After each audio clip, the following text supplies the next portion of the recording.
Salutations, bones and ghouls. It's time for Indieween! Weren't we just doing Halloween in July, you might ask? Well, yeah, but that ran really long because I got a little too silly. This is different. Indieween is a fun little thing I do every October, where despite the predatory pricing models of modern games, I make videos about a bunch of cool, spooky indie games that when we add up the prices of all of them, it will total to less than $60. I'd like to say I'm getting good at this, but we've also had a really good year for indie spookies. I kid you not only was I able to make this batch without any freebies, but don't worry, I'll mention some freebies over the course of the series, but I was able to make a whole nother list of alternates for this year. That's enough explaining though. First up for Indieween 2024 at a dainty $7.99 is Raphael Bosniak's Sonar Shock. Sonar Shock is a first-person horror game that emulates early immersive sims like Ultima Underworld and more so, System Shock. Like it's in the name for goodness sake. More on that later though. For now, though, you play as the world's unluckiest deckhand on the Soviet submarine megastructure, the Utopia. A craft so large that it was meant to be its own moving city that goes along the bottom of the ocean and essentially sustains itself. You're on the Utopia's voyage around all of the USSR, and it seems that you found something deep below the waves. Or perhaps something has found you. Before I tell you more about Sonar Shock though, let me ask you something. Do you want to try to eat healthier but also find cooking or planning meals to be too hard and time consuming? Well, I've noticed that there seems to be some sort of mass push to gaslight people into thinking that meal prepping, and by extension all of cooking, is some esoteric thing a normal person just can't do, so I've decided that since I am an utter glutton for punishment, I'm going to add a mini cooking segment to each of these Indieween videos that showcases a quick, easy to do meal prep recipe, and while normally full recipes are something reserved for patrons only, I will be posting the full recipes for all of these on my Patreon with standalone cooking videos completely free for everyone, because I just think that people need to demystify meal prep and realize it's a good way to save money and try to eat a little healthier. Oh, and speaking of food stuff, I don't know who needs to hear this, but right now, air fryers have finally stopped being a hot new thing, so they're finally affordable. Heck, Costco has one that's pretty nice that falls within my no tools above $50 rule for cooking segments. What's even better is it's on sale right now for only $40. I am not sponsored or associated with Costco at all. I just saw this deal and was like, whoa! Now where were we? Welcome to the Utopia. If there was ever a game that wasn't created by someone with the surnames Spectre or Levine that earned the right to put shock in the title of it, it's this one. Sonar Shock plays very close to how System Shock Enhanced Edition plays. Just look at the sprites and how the game handles with tank controls and free reign over your cursor to aim your shots. The map is a near incomprehensible mess of complexity, which cannot be relied upon by itself as you must know local landmarks if you don't want to get lost. Enemies will make your combat log reference Cruelty Squad in a matter of seconds if you aren't being careful. There's quite a few ImSim and ImSim adjacent game references in Sonar Shock, like this one where the Utopia's library staff are complaining in a note about how for some reason diver suits keep being delivered to them. It's almost like this game is System Shock, but at the bottom of the ocean. Sonar Shock has 4 major levels, with the last one being a 2-parter and then a final area after that. You can and will need to use the elevator to backtrack to previously resolved levels if you want to get everything you need to survive in Sonar Shock, and oh, would you look at that? The elevator acts as a de facto storage box for all your stuff you want around but cannot carry on your person, which, on that note, Sonar Shock is an odd mismatch of modern gameplay mechanics and older, more esoteric things. For example, you will need to have very specific stats in order to use certain weapons, but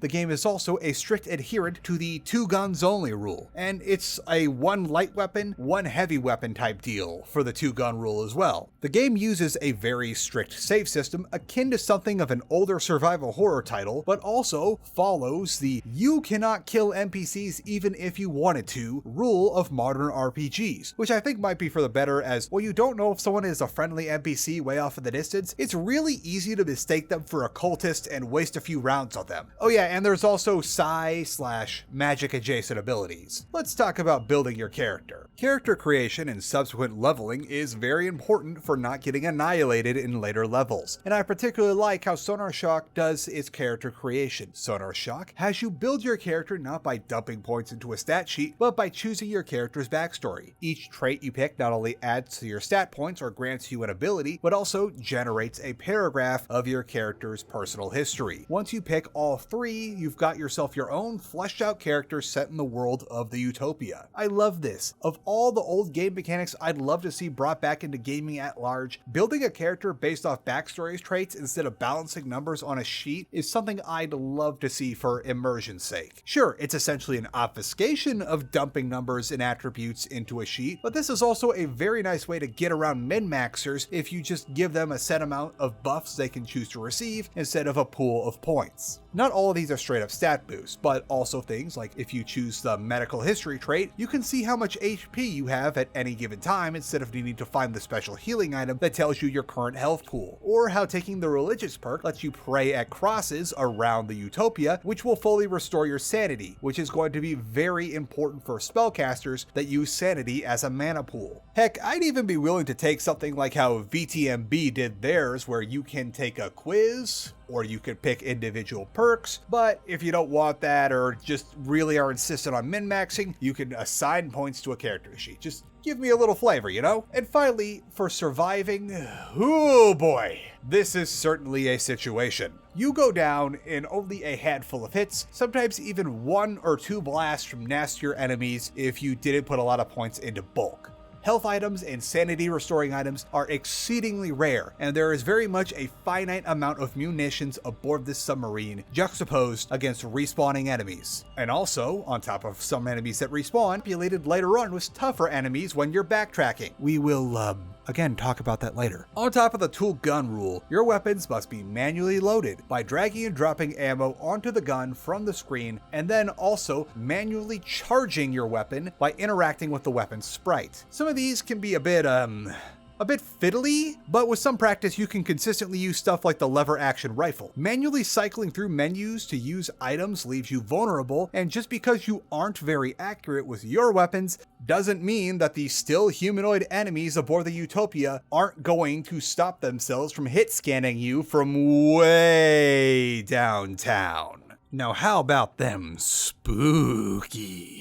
Let's start with the aesthetic and enemy design, because that's always a good place to start these things. While Utopia isn't the spookiest pixel art I've seen, it gets the job done for the most part and also has its moments. It's impressive just how much is done with pixel art that has very intentionally emulated the style of that fake 3D we associate with the times of Build Engine, Doom, or when engines were so simple that some devs would just make their own in-house rather than try to buy one of the few that were publicly available. And of course, while early monsters are just little blobby guys who possess humans, later iterations get a little freaky.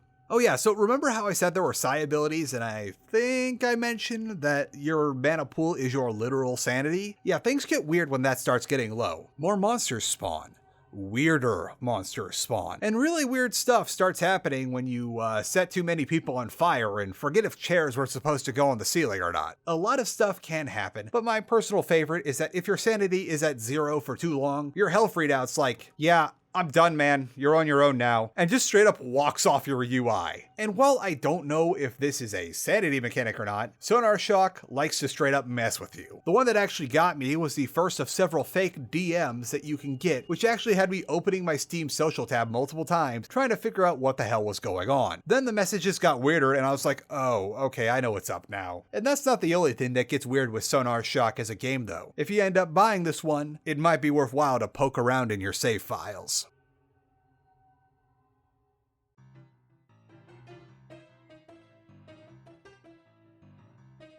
Meal prepping time. For this one, we're starting simple and cost effective. We're going a step and a half removed from the bodybuilding staple of chicken and white rice with chicken and pasta. Let's start by weighing out between 4.5 to 5 pounds of frozen chicken and then running that over water to thaw it out. We're shooting for a yield of between 5 to 8 ounces of cooked chicken per portion over 8 portions. Oh, of course you get yappy when we start talking about snacks. Okay, right. right. We are shooting for a yield of 5 to 8 ounces of cooked chicken per portion over 8 portions. And with chicken, you usually gotta go over, as most chicken breasts are pumped up with fluid to inflate their overall mass and therefore their price, and most cooking methods will remove said fluid. Okay, drain your thawed chicken and spread it out over a paper towel lined sheet pan. Optionally, sprinkle a bit of salt over these bad boys to let the salt do salt things to them, namely preemptively sapping out that added fluid so that the cooking process goes smoother. Let's move over to the stove. Alright, time to cook these things. Fill a pot with cold water from the tap, put some salt in there, and then cover it and turn the heat on. That way the pasta water is going to be ready by the time we're ready to cook all our pasta, which is going to be towards the end of cooking the chicken breast. Meanwhile, we're going to heat a non-stick pan to just a bit over medium, and then when it's hot enough to where a droplet of water off your finger will near instantly vaporize on contact, we're going to add just a smidge of oil and then cook our breast cutlets 2 at a time, 3 to 4 minutes on each side. When they're done, put them on a wire rack to cool and drip off any excess oil. Oh, and would you look at that? The water is boiling right as we're wrapping up the chicken. We're going to use 2 packets of pasta here, which will yield 4 ounces worth of uncooked pasta per portion, which will cook up to about 1.5 to 2 cups. But before we toss it in, we're going to take some mixed veggies, put them in a microwave safe bowl with a bit of water, throw a paper towel over the top of that, and throw it in the microwave for 6.5 minutes, which just so happens to be exactly how much time we want to boil our pasta for. It's like we planned this. Alright, pasta is done, and so are the veggies. Now, use a heat-safe measuring cup to reserve 4 ounces of that starchy pasta water before you strain the pasta. Go ahead and fill the measuring cup you used to collect that starchy water with 4 more ounces for a total of 8 ounces of olive oil, which also don't worry about excessive fat. That shakes out to a single tablespoon of oil per portion, which is not too bad, all things considered. Strain the pasta, return it back to the pot you cooked it in, and then add your steamed veggies and oil starch mixture. Add salt and pepper, and then stir it for a little while to get it all incorporated before putting the lid back on and killing the heat to let things finish cooking and absorbing. While that's happening, get your scale out again, put something over it to hold a lot of chicken, and start cutting your cooked cutlets, adding the sliced chicken to the scale as you cut it. This is a very important step for portioning because, like we said earlier, chicken tends to lose a lot of its weight through the process of cooking. Now, divide what you've got in ounces by how many portions you're planning on making, and that's how many ounces of chicken we're adding to each portion of pasta. We are operating at an elementary school level of mathematics here. Speaking of, that pasta should be ready to portion out too. Get your containers ready, and if you've got them, add a couple of extra things into the mix to just help make the pasta a little bit better. Harmless things like the juice of a single lemon to lighten the taste of the oil, or if you've got it in your garden, some fresh basil to add a little extra flavor.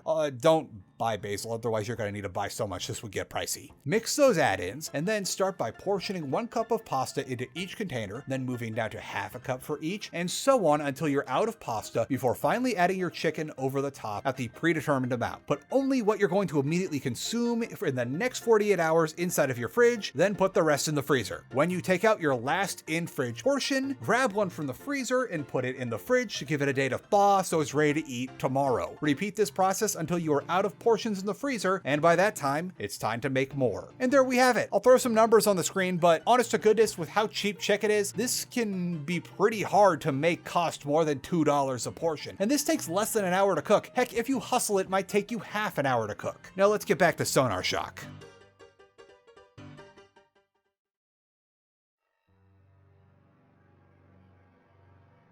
Okay, we've had the sweet stuff, but now it's time to take our medicine. Unfortunately, while Sonar Shock is a fully released game that is well past 1.0, it is also very rough around the edges, particularly towards the end. The game is made by just one person, and Engodo, which, while I personally don't know a whole lot about, aside from the only game devs I know of, other than Raphael Bosniak who use it, are Mrs. and Phil Callio of Cruelty Squad. There's stuff in the game that gives me the impression that there wasn't much QA testing outside of basic mechanics and functionality for playtesters, and if there were any playtesters, I'm not sure they had any input on balance. The game gets pretty tough, and as I learned, not only are not all builds created equally, but not all builds are viable. My own experience of this is that I went from what started as a pure strength build, knowing that I had access to melee weapons which don't need ammunition last I checked, and this game had very scarce ammo, to essentially being unable to continue in certain areas. Additionally, another reason why I picked this build is that your strength stat governs your HP pool, which if I'm going to be up against a lot of hard-hitting enemies, I think I want the bulk. This was overtly the wrong choice, as I learned later on, and once I got into and past the 3rd level, I was kinda screwed. For starters, health pickups are extremely scarce, and for another, they only heal you for a very small, fixed amount of HP. As far as I was able to tell, there is no one way to increase the amount of stuff that heals you, but I'll talk more about stuff I don't know about later. Fact of the matter is that the most exceedingly rare first aid kit will heal you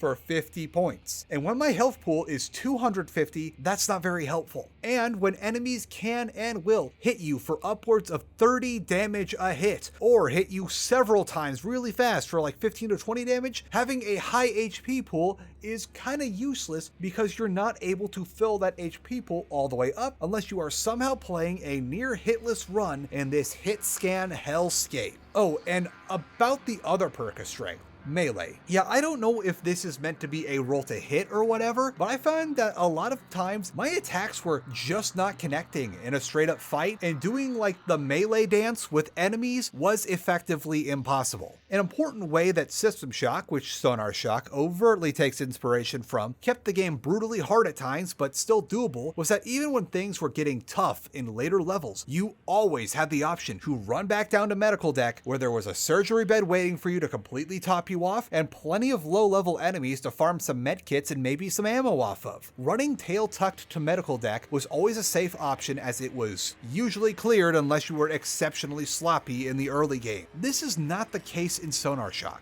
When I first thought to return to a lower level in Sonar Shock to scrounge for ammo and healing items, my immediate action was, oh, that's an end game enemy with ads accompanying it, camping in the elevator lobby to level 1. Great.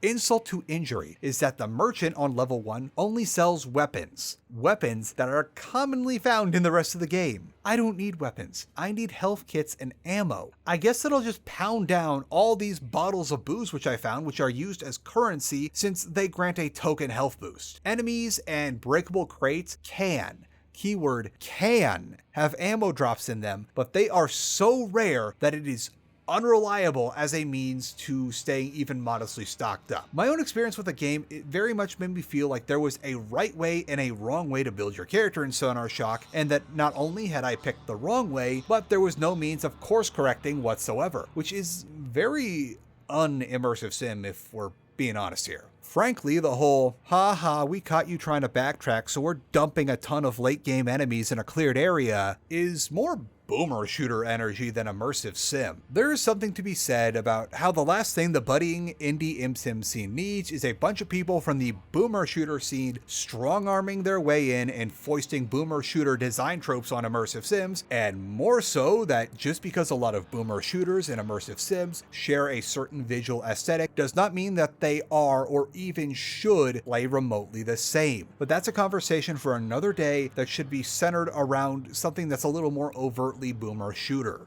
Now, there was one final enormous deal breaker for me that led me to end up putting down the game near the end as it became functionally unplayable. There is a memory leak issue. Frankly, one of the worst memory leak issues I have seen that makes vanilla Fallout New Vegas look like an orderly game that always dumps its unnecessary cached data as soon as possible. For some reason, it only happens from the 3rd level onward, as when I backtrack to the 2nd level, enormous mistake by the way, my game still ran fine. But anything past the 3rd level and the game will start chugging, like single-digit frame rate chugging. This usually takes 5 minutes or so from booting up to start taking effect, and will gradually get worse until the game is quite literally unplayable. It's not just slowed gameplay, but also a whole lot of dropped inputs as you're playing. Hey everybody, so I'm reviewing my footage right now as I'm editing this, and I realized that Adobe Premiere, or possibly OBS itself, interpolates, I think that's the right word, the frames when recording, so it's actually kind of hard to physically see the lag, so I'm just gonna ask you to please take my word for this. Playing this game, whatever happens with the memory leak, it gets unbearable after a certain amount of time, even though it's hard to visibly see in the recorded footage. Now that I think of it, I think this might be Adobe Premiere being genuinely helpful, because I remember talking about in the Transformers game how there was this weird flicker, which when I reviewed my recorded footage as just video files, the flicker was there, but I noticed when I was editing Premiere, there was not a single flicker in the clips. So I think Adobe Premiere is somehow being unhelpful by being helpful. So yeah, I'm just improvising here. Just TLDR, it's hard to see the lag because Adobe Premiere is trying to fix the footage. Remember how with thumb weapons you had to fiddle with them to chamber another round? Yeah. Well, with stuff like the lever action or a pump action shotgun, they become effectively impossible to use because the lag gets so bad that it drops inputs while you're trying to chamber another round. Now, I did do my due diligence and scoured the forums for any sort of fix, and I tried them all. I turned off VSync, I lowered my FOV, and I turned down the enemy pathfinding option. The best that I got was instead of having to kill task and start the game back up every 20 minutes, I can now get up to 30 minutes. Hey, remember how we established earlier that this game uses a save system? That save system requires an exceedingly rare item that there are a very finite amount of in-game. Yeah, those two issues don't necessarily multiply off each other, but instead one becomes the exponential factor of another. I'm just not sure which at this point. I'm also going to add that while I don't watch other people's videos on a subject matter until mine is published, I've taken a peek at who has uploaded what, and I've noticed that at least according to upload dates and chapter data in the descriptions of videos, other channels made their videos right around the time the memory leak issue started becoming a prominent thing, going off the dates that complaints on the Sonar Shock Steam forums started appearing. So their own experience playing the game might have predated the patch that started this problem, as usually if you want to make something a little more structured for a YouTube video, you have to play the game a good couple weeks in advance or so. So if you go on to watch other videos about Sonar Shock, don't get upset at people for not bringing this up, as uploading videos to YouTube does not grant you the gift of prophecy. Trust me on that one. It's also worth noting that looking over the Steam reviews, most of the negative ones happened after the date that this patch went out and were from people who played the game for over 6 hours, who most likely hit that memory leak wall. My final moments with Sonar Shock were when I was midway through level 4 and realized that between the lag and also just getting utterly bodied by the Special Forces units, there was simply not enough ammo to continue using firearms I had against the bulky late game enemies, and that while my strength was great, I needed something more powerful than the base melee weapon to stand a chance. I knew there was a better melee weapon, so I backtracked to where I saw it in level 2. I could not make it past the first couple rooms, let alone to the far side of the level where the sword I had previously ignored was hidden, because that area that previously only had a couple of low-level enemies hanging around was now crammed full of endgame hit scanners, and worse than hit scanners, projectile enemies whose projectiles will seek you indefinitely. It was at this point that I stopped, realized that while I was enjoying the game for the first half of it, I was now having nothing but negative thoughts about the game, and decided that it would be better to step away and maybe come back later when this issue is addressed.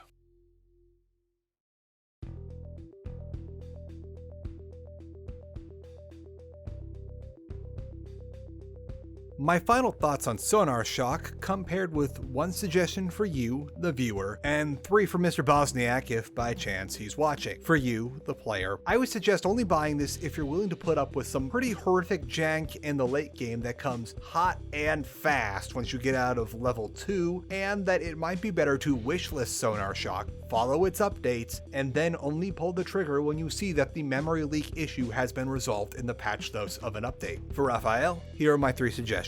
First and foremost, do whatever you need to do to fix that memory leak. It is an iron curtain between Sonar Shock and the masses playing the game. Secondly, while you don't have to take this advice as I am not a game designer, might I suggest reworking health items to heal percentages of health instead of a set number of points, that it makes strength much more viable while also disincentivizing people who will min-max in other stats and leave their strength as a dump stat because 20 or 50% of a low strength health pool will not be enough to recuperate against harder hits. Finally, once the big issues are put to bed, consider making a proper PDF manual for the game that you can just access on the Steam page. I've seen a few of those before. I am fully aware that I do not nearly understand all of the mechanics in this game, to the point that when I checked on what guides there were to try and figure out solutions to the memory leak, I saw that there was something called stem cells that I had no idea that enemies dropped, and I have no idea what those do. A game with as much stuff going on in it as Sonar Shock that adheres to the old school design ideas needs a manual like those old games came with that explains controls, mechanics, and even a bit of lore. I'll be honest with you all and say that I went and did this video against my better judgment. As usually with smaller indie projects, I've lately been trying to hold off if a game is nowhere near ready, or in this case, experiencing deal-breaking issues. However, a lot of people have been asking me about Sonar Shock, and if they're asking me about it, they're also seeking my guidance on the game. I gotta be honest, while the game currently says it's on version 1.5, this feels more like a 0.7 or earlier. I'm willing to come back to Sonar Shock in a year or so when Mr. Bosniak, who is again a solo dev, has had the time to at least address the memory leaks. All that aside though, this is our start for IndieWeen, totaling at $7.99, which is not bad at all. Tune in next week when the total's gonna jump way up to $27.98. Now let's sign off. Remember that no matter what you do, be it drawing,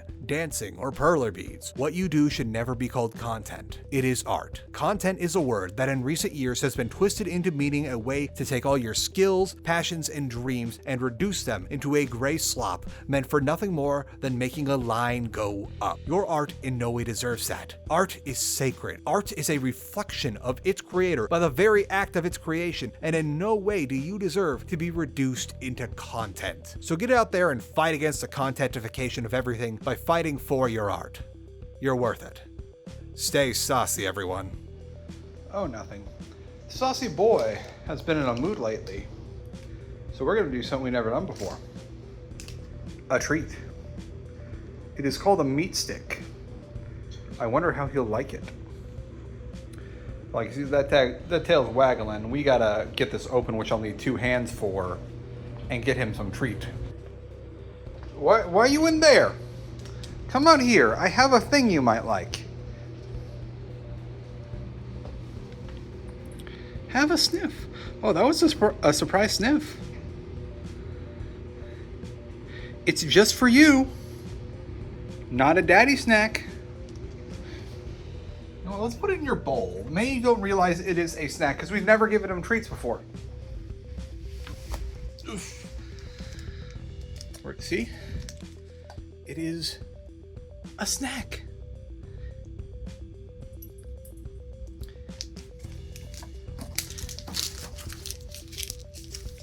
Oh, you cleaning your paws for the snack?